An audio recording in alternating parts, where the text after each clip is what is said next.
যারা গাছপালা লাগাবেন, এই সকল নারকেল গাছ লাগাবেন, তারা হাইব্রিড জাত এমনকি সুন্দর জাত দেখে লাগাবেন। আবার যাদের ভিতরে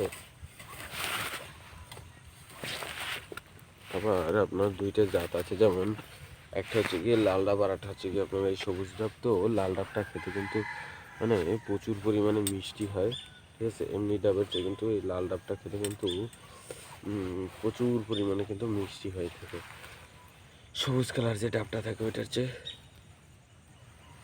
তো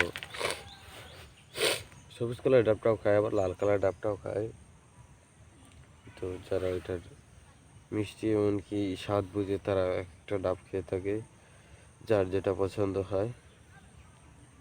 তো আমি যেটা বলেছিলাম ওই যে লাল যে ডাবটা, ঠিক আছে, ওই যে লাল ডাবটা। আবার যেটা বলেছিলাম যে পুকুর পাড়ে থেকে যে রাজ্জাক দাদা, যে সে আমার দাদা হয় সম্পর্কে, ঘরের পাশে। তো সে দাদা কিন্তু আপনার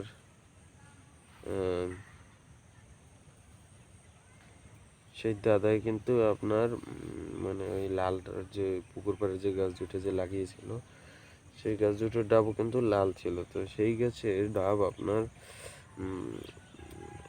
একটা নারকেল এনে আপনি এখানে লাগিয়েছিল, হালকা লাল হয় ডাবটা গাছটা। তো যে লাল ডাবের যে গাছ চিনবেন কীভাবে, লাল ডাবের গাছ চেনার উপায় হচ্ছে গিয়ে আপনার যখন চারা কিনবেন তখনই দেখবেন কি ওটার গ্যারাটা একটু হালকা লালচে রঙের, মূল যে পাতাটা বের হয় ওটাও একটু হালকা লালচে রঙের। এই বা আপনি তাদের কাছে বলতে পারেন, যারা দোকানদার তাদের কাছে বলতে পারেন যে আমার লাল লাল কালার ডাব হাইব্রিড জাতের ডাবটা লাগবে। তো লাল সবুজ আপনি যে কোনো একটা কিনতে পারেন, তো দুইটাই সেম প্রাইসে, কোনো ভিন্নতা নেই,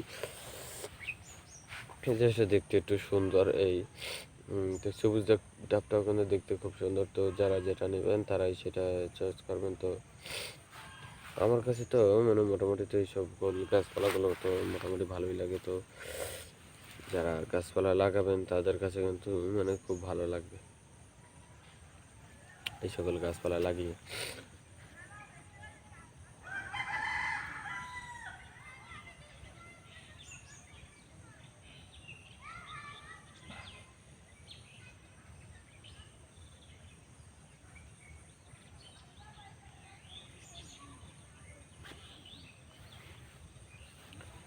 তো গাছপালার ভিতরেও কিন্তু অনেক ধরনের কিন্তু ভিন্নতা রয়েছে। তো যারা এই সকল গাছপালা লাগাবেন তাদের কাছে কিন্তু মোটামুটি এই গাছগুলো ভালো লাগবে। আর আমার কাছেও কিন্তু এই গাছগুলো কিন্তু ভালো লাগে।